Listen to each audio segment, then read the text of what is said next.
Today was a good day. It's my last day of school at Franklin University.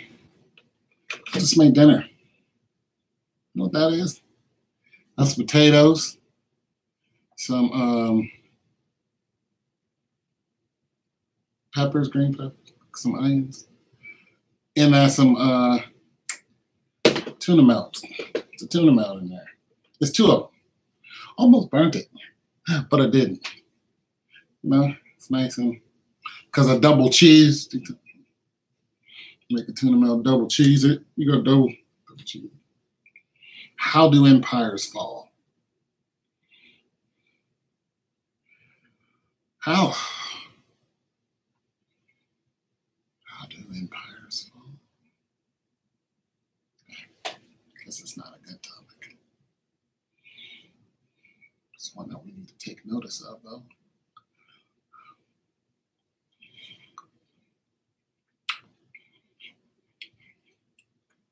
They get cut in half, sectioned off.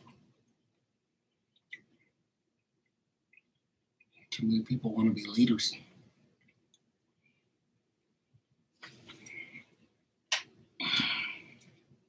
Then the leaders want to kill each other.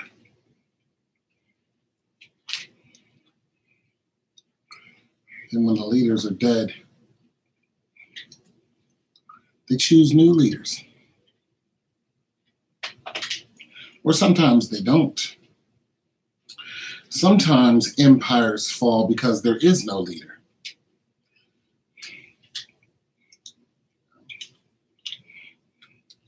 This is why the Ronin, it's pretty much where they got their name from.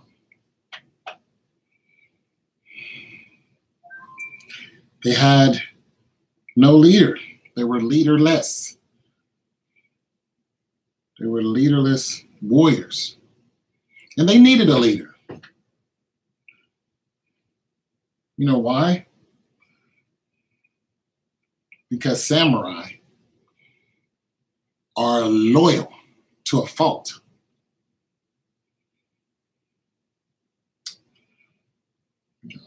They're known for committing seppuku, where they disembowel themselves because of honor. But honor is what made them.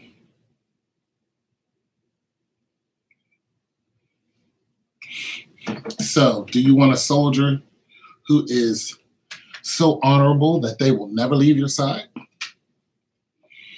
When they swear an oath to you by God and country? Then there's empires that had one leader. That was it. Genghis Khan. Genghis Khan. He wanted to, the name Khan was leader. It meant leader. Genghis Khan, Genghis the leader, or the king. He was the leader.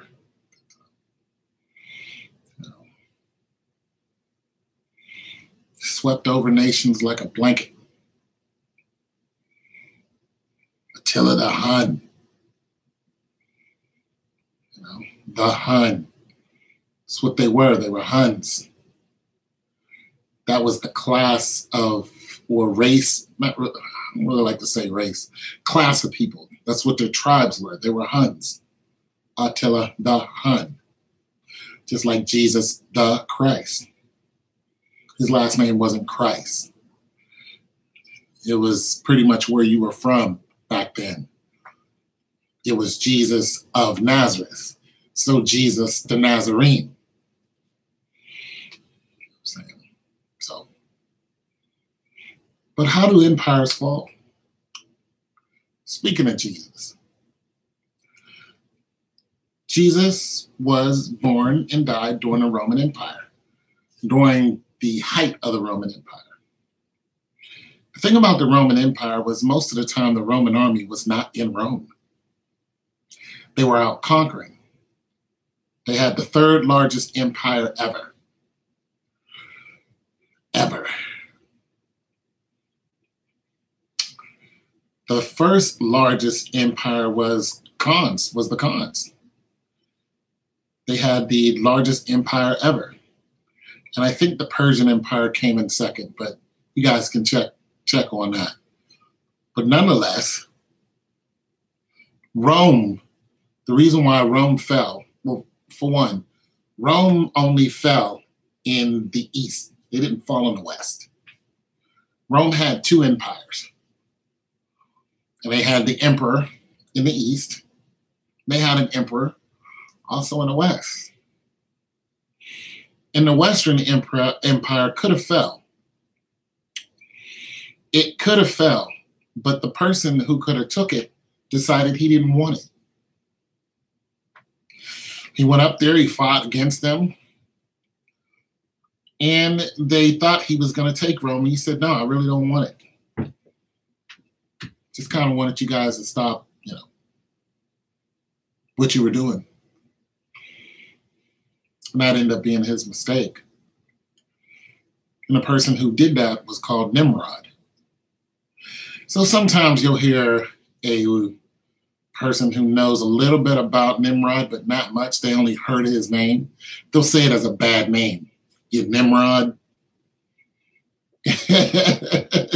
You Nimrod. Like that's supposed to be. If somebody called me a Nimrod, I would be like, thank you. Thank you, because he was a hell of a commander. He was so good of a commander that they buried his bones in Rome. It was a black emperor who actually buried his bones in Rome.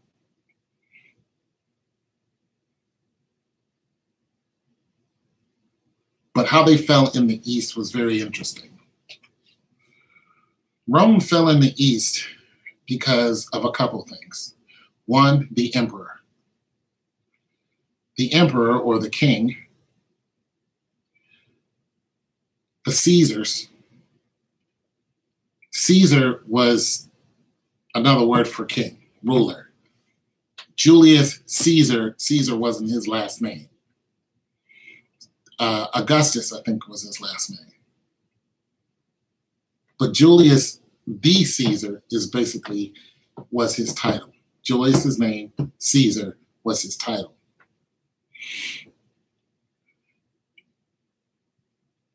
The Caesars were notorious for being power hungry.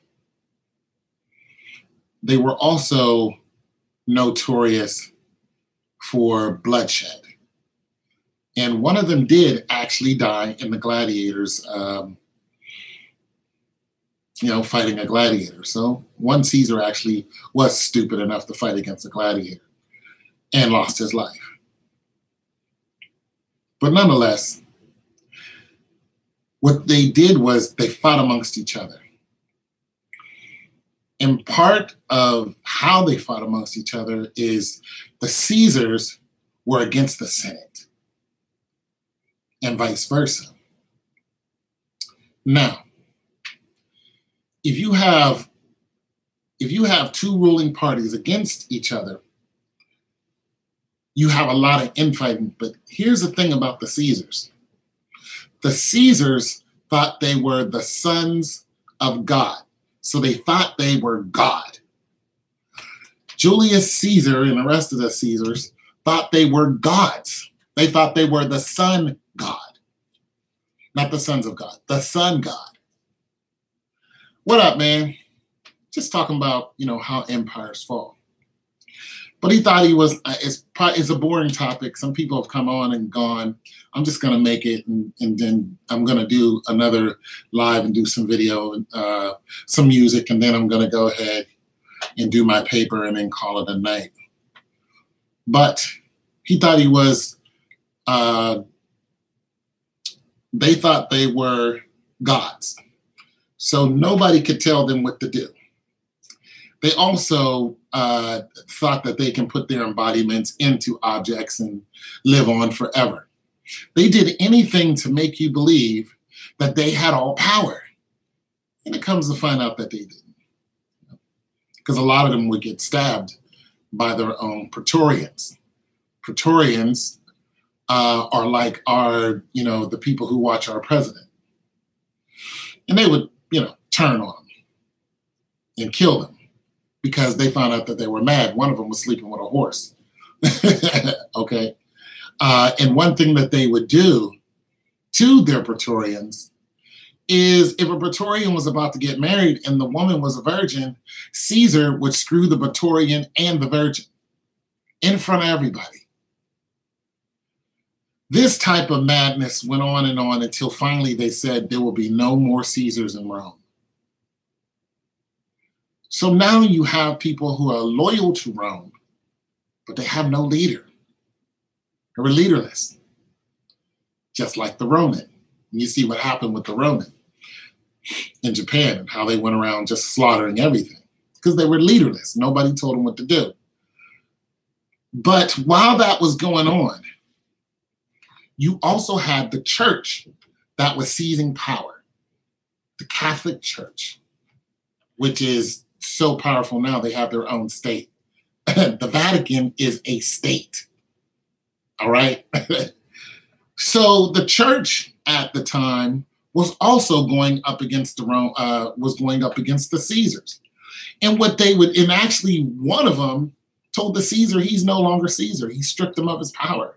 So what the Caesar did was he went to the archdiocese, I guess at that time, and he went to his house or wherever he was and stripped himself, almost naked and tried to kill him.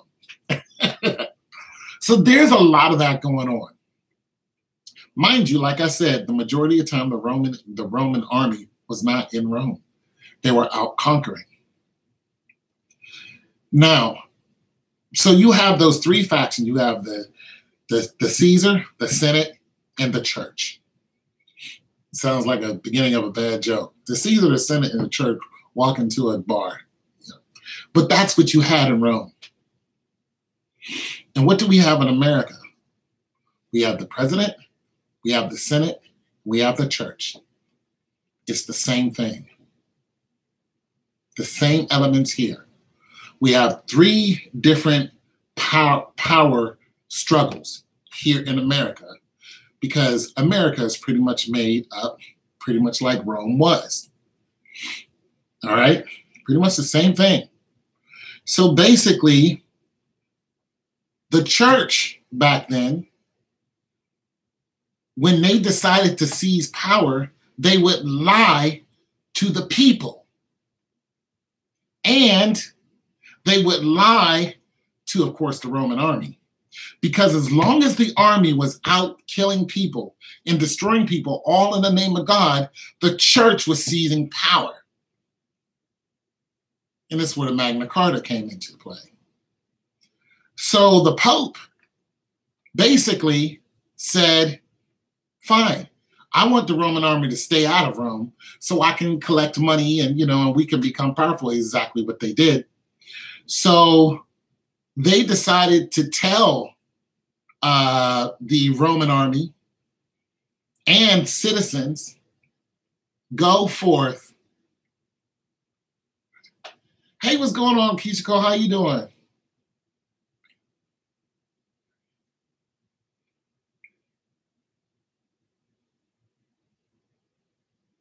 That has a lot to do with it. Arrogance and self-discipline. This is true. But the way Rome fell was the church told the people and the army to go out and slaughter people, especially those who lived in the holy city of Jerusalem. I'm good. Thanks for asking.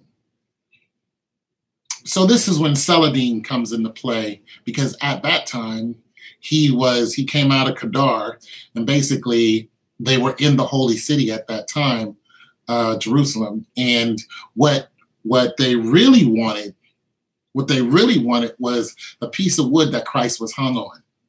Saladin, so he had this holy relic And this is what the armies would go and try to take. But nonetheless, also the army would pretty much, they think they were doing it all in God's name.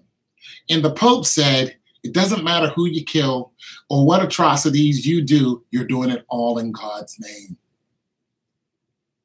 So not only did a Roman army go and do this, but citizens packed up and went on crusades too. As a matter of fact, children at one time had their own crusades out of Rome.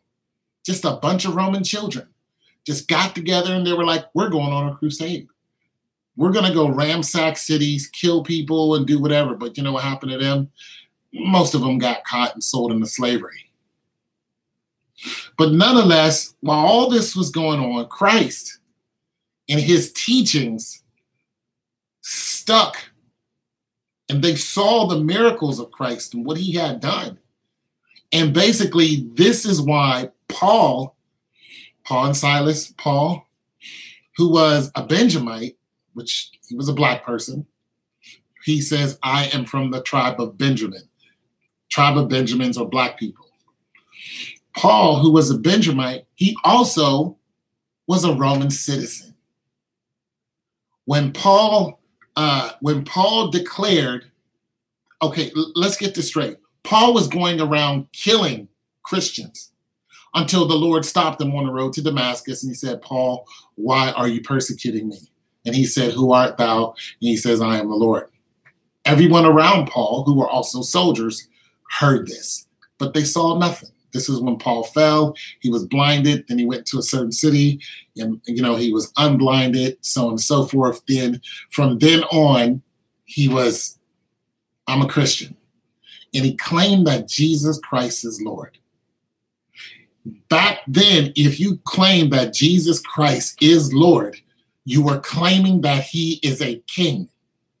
If you claim that Jesus Christ is a king, and in Rome, Roman already had a king.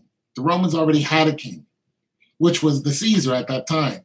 This is heresy. This means if you are a Roman citizen, you get your head cut off. And that's what happened to Paul. But they were taking Christians, like I said, this is in the East, not in the West. They were taking Christians and they were putting them in pitch and tar and hanging them up like light posts and then burning them. And they would light up the roads. People. Thank you. I graduate in September. Yeah. Appreciate it. I'm looking at going to law school, hopefully. I'm thinking about it. But so basically, the laws of God and the laws of the Roman emperor and the laws of the Catholic Church all clashed.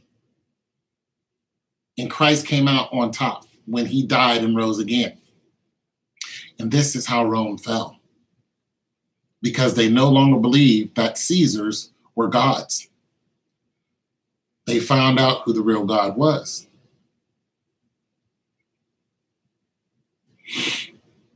But Rome never fell in the West. You know what happened to Rome in the West? It kept going. You know why? Because their new king, who was named Constantine, converted to Christianity. He saw what happened in the East. He's like, nah, we're not doing that. So he had his 70 disciples draw up what we now call the Holy Bible. That's where your Bible came from. They were called the Council of Nicaea. Now, of course, there's a lot more to that. But the simple fact that there was a Christian emperor was just astounding because all emperors were kings. So if you're saying that you're a Christian emperor, you're saying that there is another king other than you. It's almost an oxymoron. But you can do that. You're like, I'm the king here amongst these people, but there's a higher king that I answer to. This is what the Caesars before him did not want to do because they wanted to believe that they were gods. Well, Constantine knew he was not a god. He was just a king. That's pretty much how Rome fell in the East, not in the West. Yes, so I do graduate soon, and thank you for being proud of me. Can you go eat about PowerPoint? I am heavily contemplating getting an MBA or going to law school. Depends on if I can come across some money by grants. But I don't want to work a 9 to 5. So I think if I was a lawyer, I can just work when I wanted to, take whatever job I wanted to. And I never studied law before, but I like the law. I think being an attorney has it has a certain, here in America, it means something that you're an attorney. There's good and bad ones. There's rich and there's poor ones. But I want to be an attorney for healthcare. I don't know if there's any poor healthcare attorneys, but there is. What I'm not after is a lot of money. I think just being an attorney who is interested in the well-being of people and what's right and what's wrong, I just think the money's just going to be there. It's not like, I would have to go out and drum up a bunch of cash, because healthcare is probably the biggest entity that there is in America, other than the military. So it's just massive, and it's worldwide. So,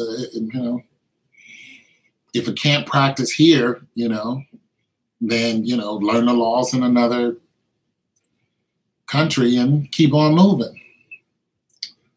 I'm not after money, but, I want to get paid what I'm worth. That's true. So if I had some big contracts and I did them right, pay me my money. Not here for nothing. Give me my guap. Straight up. You know what I'm saying?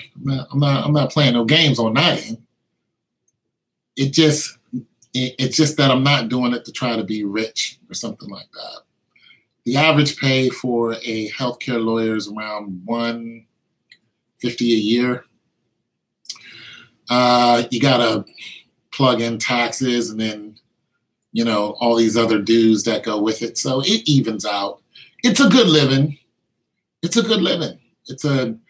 good, wife and kids, nice little house in suburbia.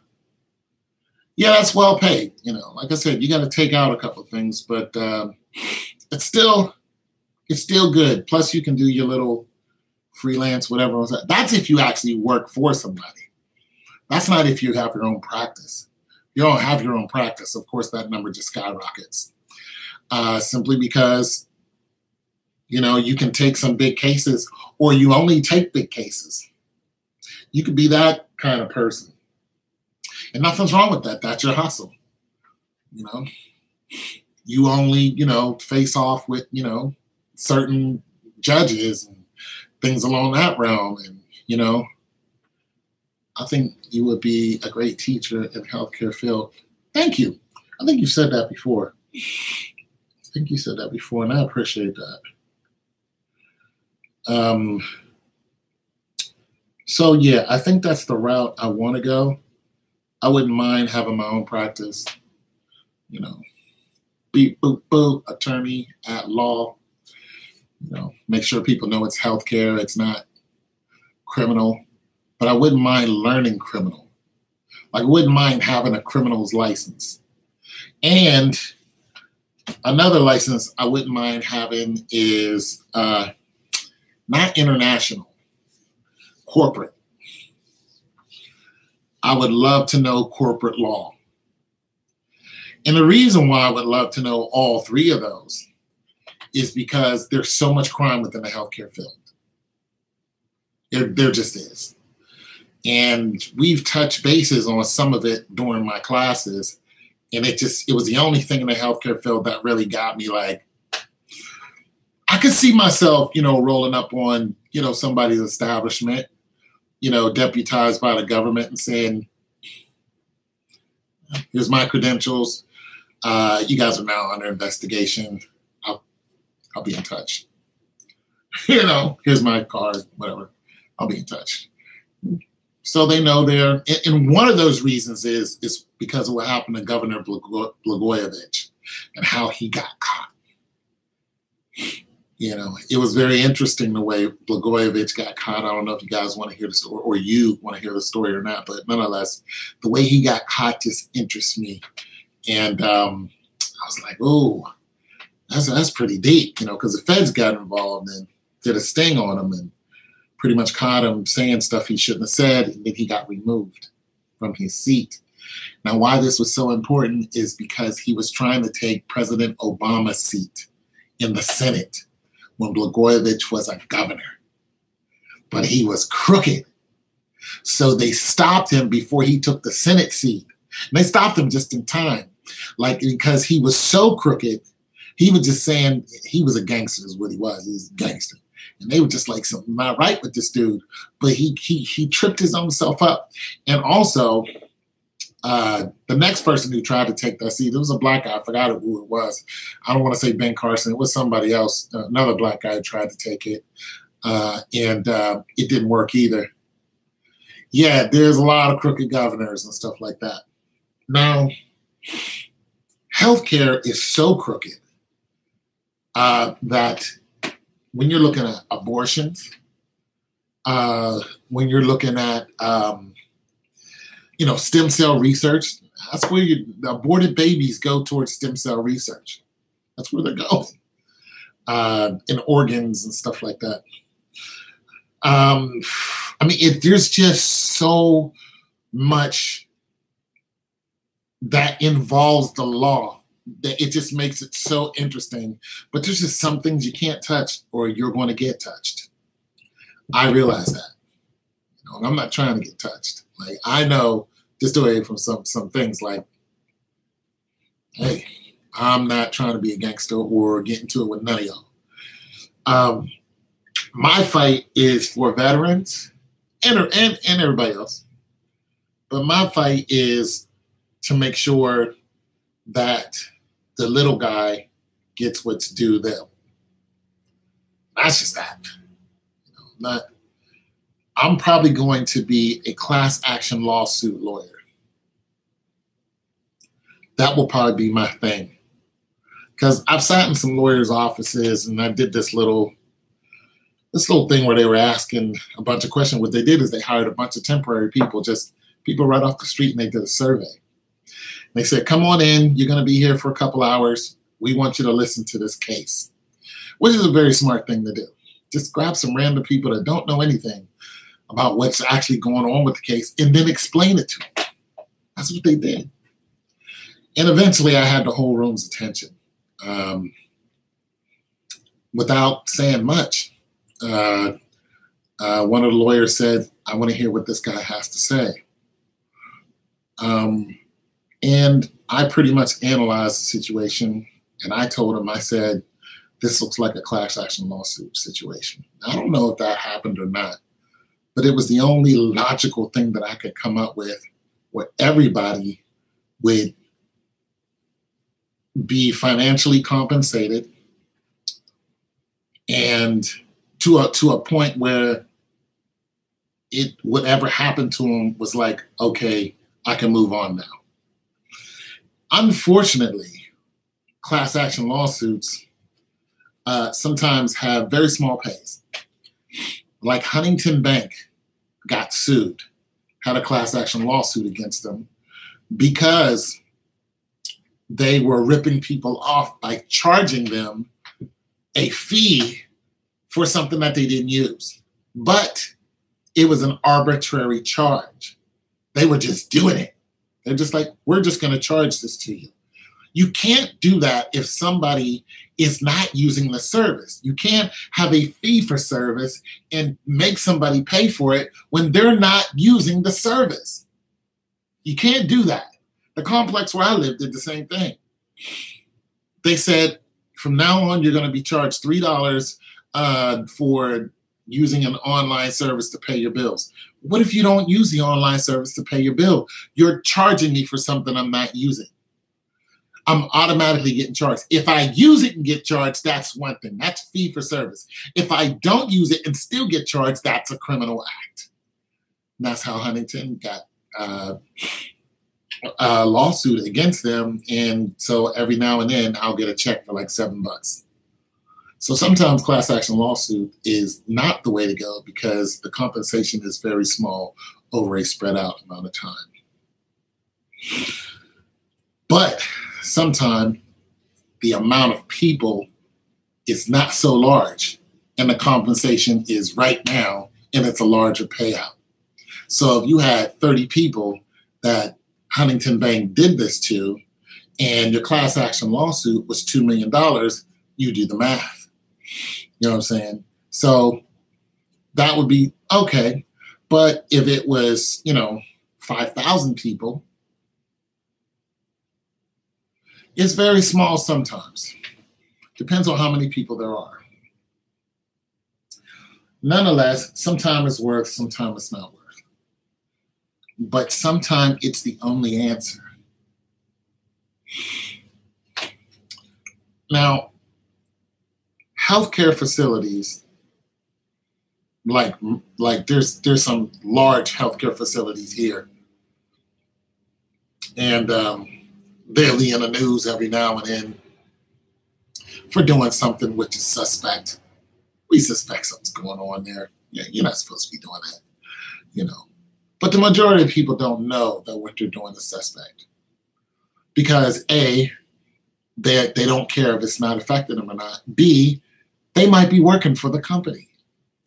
So if you sue the company and the company loses all this revenue, it affects their livelihood. So you get people who will say, I don't know, I don't care, or I know, but I don't care, not unless they're in on it. Now, here's the thing about what the government has done in some of those cases. So let's take a healthcare facility. Let's take a hospital. A hospital comes under investigation for healthcare fraud. There's a lot of different ways you can commit healthcare fraud. Some people commit it and don't even know that they're doing it. And those are very small situations. Now, when you're looking at the court systems who are involved in healthcare fraud, you're looking at your regular criminal court, which is your city, your state, and then you're looking at your federal court. Some healthcare fraud claims do not go to federal court. They don't. Some people don't even go to jail. They're warned if they commit this crime, they can go to jail, but sometimes they're just fined. Now, if it's something under a certain amount, let's just say $1,000, grandma wanted a new wheelchair, she lied to Medicaid, Medicare, got herself a new wheelchair. They found out it was wrong. The wheelchair cost $1,500. They're not going to throw grandma in jail. What they're going to do is take her wheelchair, and then they're going to fine her $1,500. She's going to have to pay it. It's going to come out of something governmental, trust. But let's just say that a hospital was doing what we call, it's a form of overcharging. Okay, here's how they do it, or what it's called is upcoding. So here's basically how they do it.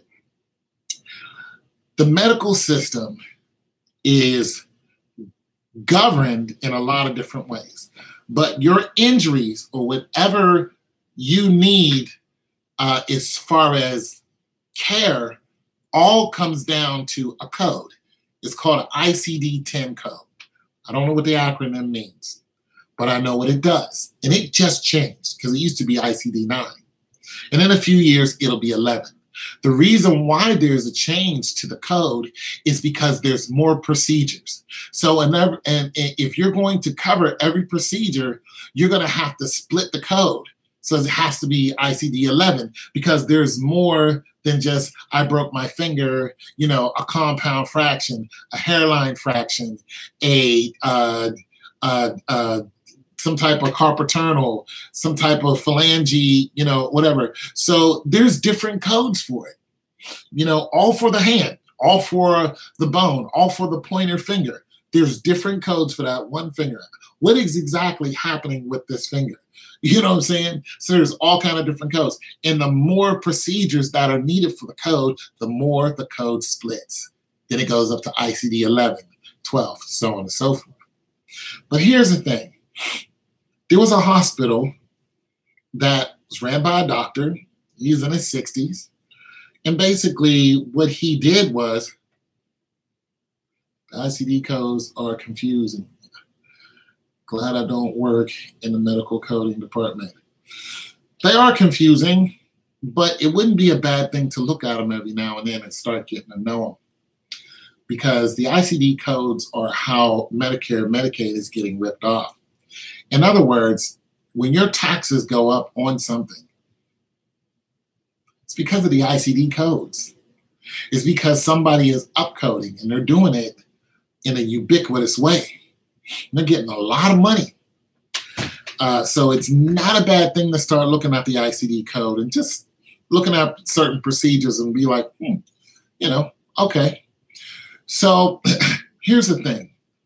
What a doctor did is he went to a homeless shelter and he went to the leader of the homeless shelter and he says, I will pay you a certain amount of money if you tell the homeless men to come in from off the shelter and off the street to come in and get a checkup. Sounds fair, doesn't it? You pay this person and they bring people in and he wants to make sure they're okay. It sounds right. The first thing wrong is you're paying this person to do it. That's wrong. You're paying them to come to your hospital. Can't do that. What up, man? How you doing today? Bree, I don't know what that is, Anthony, but how you doing? Bro, there it is. What up, bro? I'm chilling, man. So what he did, the person who ran the homeless shelter said, okay. So he started bringing people in, started bringing them in. And what they also did was they paid the patient $100 each time they came in. Also illegal. You don't pay patients to come to your hospital. That's illegal. That's just like payola and, no, just forget it. And when it comes to music, you're paying the DJ to spin your music. That's payola. That was illegal. Nonetheless, so they come in, the black market, right. It's kind of like a black market. It's kind of like a black market. But nonetheless, they come in, he brings them in, and what they do is they ask them, is there anything wrong with you? And, homeless people, trust me, homeless people are in better shape than what you think. Why? Because they're always moving. Yeah. Oh, yeah. Pay off DJs. Yeah, they do it all the time. But that's not illegal to pay off DJs who are just out on the street. But to pay off the ones on the radio station is payola. That's illegal. So basically, what they did was they bring the guys in, and these guys are usually healthy.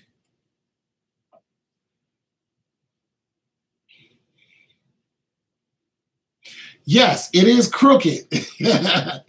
Yeah, it is yes, a lot are vets. A lot of them are vets. I'm a vet myself, so I know the drill. So they pay them, and these guys come in, and they're surprisingly more healthier than what you think. It's not like they're all, ugh. Why? Because they're always moving. They're always looking for the next meal. They're always trying to stay warm. They're always up and doing something. When you go to any homeless site, where you see it, usually during the day, you don't see them there because they're they're out doing something. Nonetheless, brings them in. One of them has an ear infection. Looks at the ear infection and says, okay, you do have an ear infection. There's an ICD-10 code for the ear infection. And then they look at the other ear and say, you don't have an ear infection in this one. But what they do is when it comes to the HICFAs or whatever that they use, they write down that they have 2 ear infection. There's another ICD-10 code for that. And that ICD-10 code isn't just for one ear. You have to have another code for left or right ear. But they don't tell the homeless person they did that, and they don't treat the other ear because there's nothing wrong with it. But they tell Medicare, Medicaid, or Obamacare that they treated this ear, and they didn't. And why use homeless people? Because they're hard to track. Homeless people don't usually leave a trace. They don't usually have ID. So how are you going to track down a patient? You going to come looking for a homeless guy? Have fun with that. Try to find a homeless person. It's hard to do. If you find a regular person like me, they just come to my home or call me. You can't do that with a homeless person. No phone, no address, no nothing. So it was ingenious. However, he constantly did this. This is when greed and what you were talking about earlier, this is what came into play. They did it so much, they kept it going because the money just kept coming in until the government was like, something's not right here. They noticed there is a huge amount of payments going out and, for all of these infections or this, that, and the third. And they're trying to figure out, okay, you might have, 40, 50 beds. Like, where are all these people at? Where are all the people at that you're helping? And why can't we track them down? See, not being able to track a person down throws up a red flag. That's exactly what happened. After a few years of doing this and paying the guy to bring the people in, like $500,000, find out that the doctor made like $4.6 million over just a couple years. They was like, this is ridiculous. They investigated him, found out that it was the CEO of the hospital, who was a doctor, CEO of the hospital, and they arrested him at like 68 years old and gave him life. He's still in jail. He'll die in jail.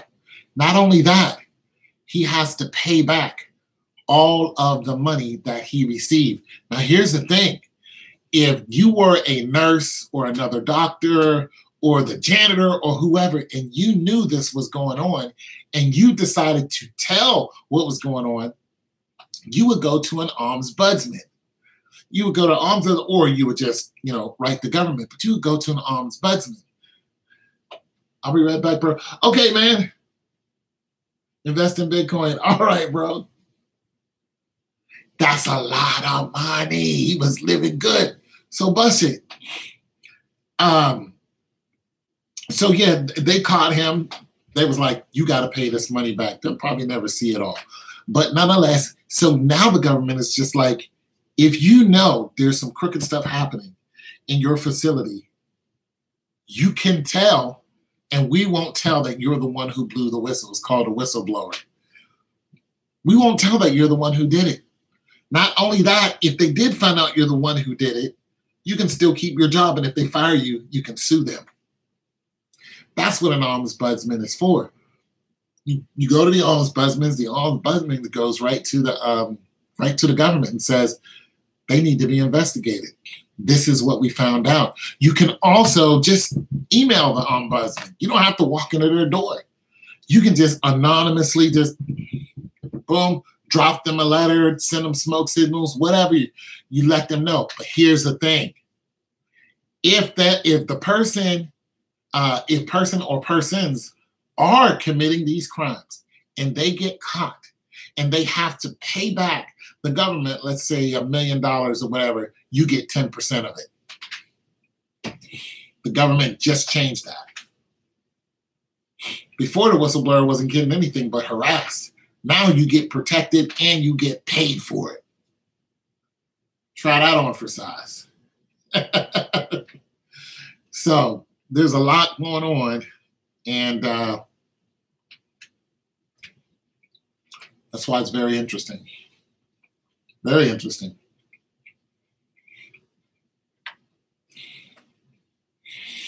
And I can't do nothing to you. It's a very fine line you're walking though. Because hospitals are a racket. Hospitals are a racket. They're an easy racket because of the way our government is set up. Very shady. Very, very, very shady. It's just like the criminal justice system is a racket. It really is.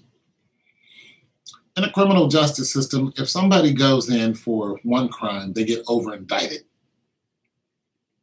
Meaning they said you did a bunch of things that you did not do. And they try to make them stick. The more they try to make them stick, the more and the longer you stay in jail. The longer you stay in jail, the more it benefits them that you're there.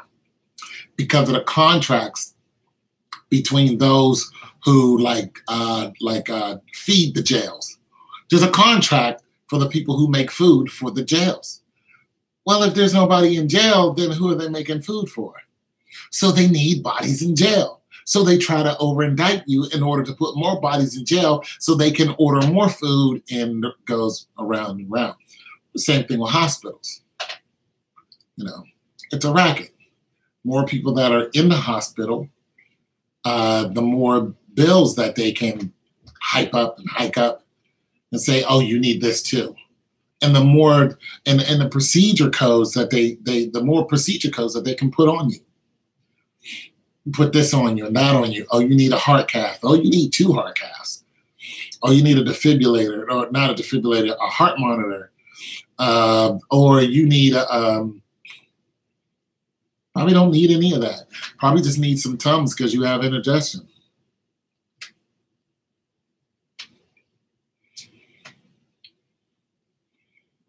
Here's a scary statistic. Last year,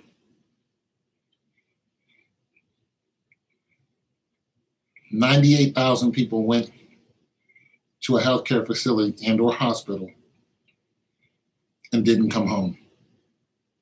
Ever.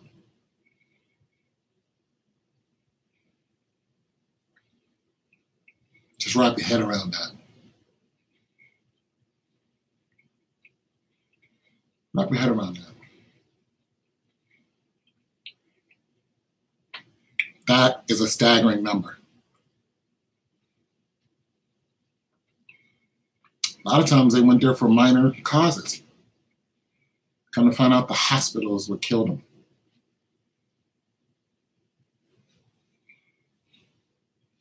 How'd they die? The hospital killed them.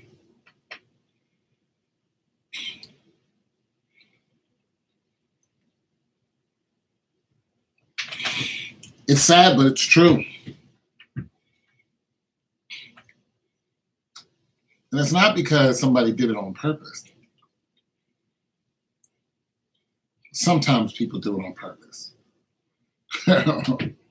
Like the nurse who was going around giving people AIDS.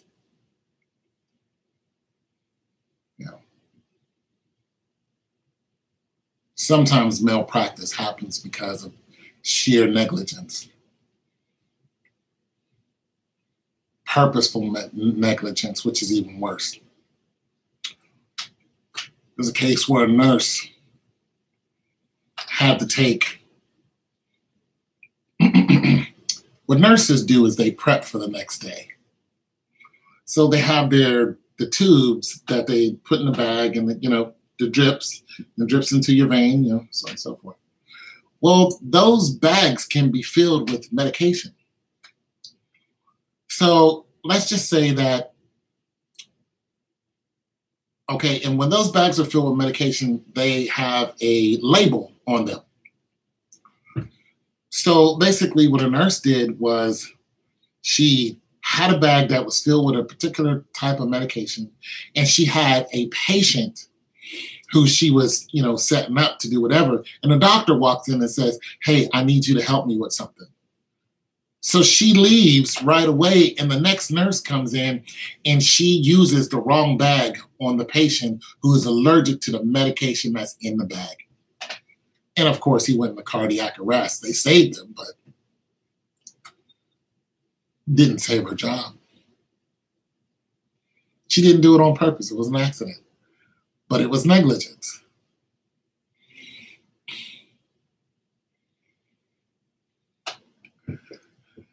Yeah, that nurse went to jail for a long time.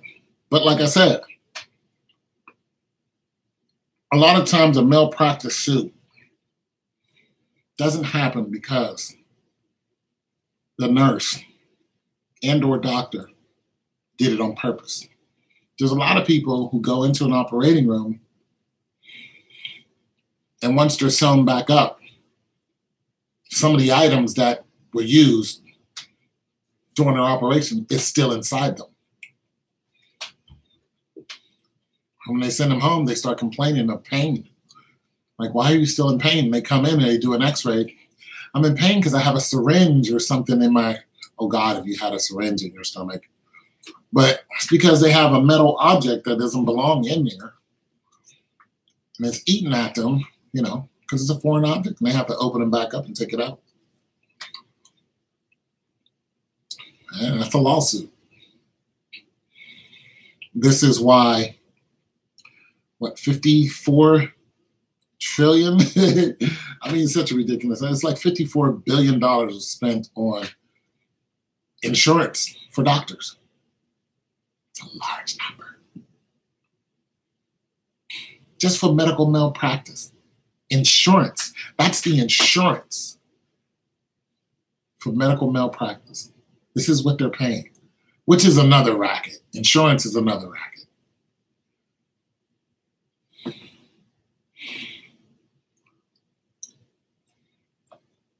Interesting, isn't it? And it's the world that you live in. It's right there. All this is going on right now. All these lawsuits flying everywhere. Lawyers, doctors.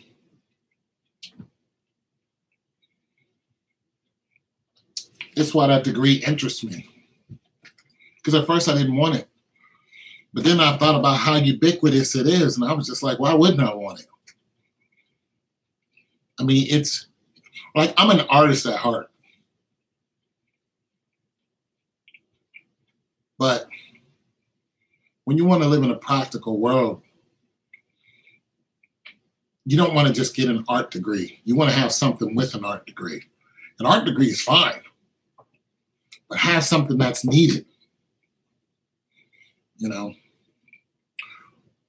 So I was thinking about going to Ohio State and getting an art degree, but the interest in it is getting smaller and smaller by the second. I just wanted it to have it just to say I went to Ohio State, but now not so much. I know some people who went to Ohio State and got an art degree. Isn't helping them when it comes to, the world that we live in. Not helping them at all. And they're great artists. It's just nobody cares. Not unless you're mixing that up with something. Now, if you're an artist and you also have a health degree, health administration, you can do something with that. But I don't want to waste the time since I'm getting up in age. And I'm going to turn my AC back on. Hold on. I'm sweating. Oh, my knees. Oh, baby. My knees. My knees, baby. Oh, in the knees. Oh, Lord. In the knees. Go hit me in the knees one time. Hit me one time. Bend. Hit me 2 times. Bend. Hit me 3 times. Bend. Hit me 4 times. Bend. Ow. Hit me in the knees. Want to go home with that. Ow! Got on my knees, when it come on my knees, hit on my knees one time. That ain't me. Oh, baby. Hit on my knees, baby. Yeah.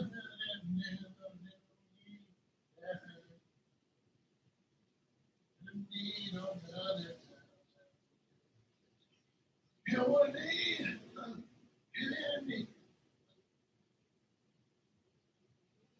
my knees. One time.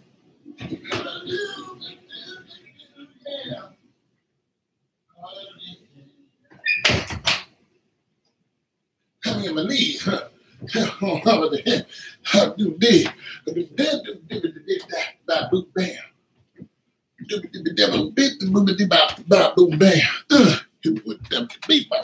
Okay. Anyways.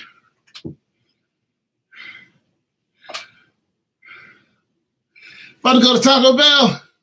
All right. You got Facebook? Let's see you on Facebook. Anyways, talk to you later.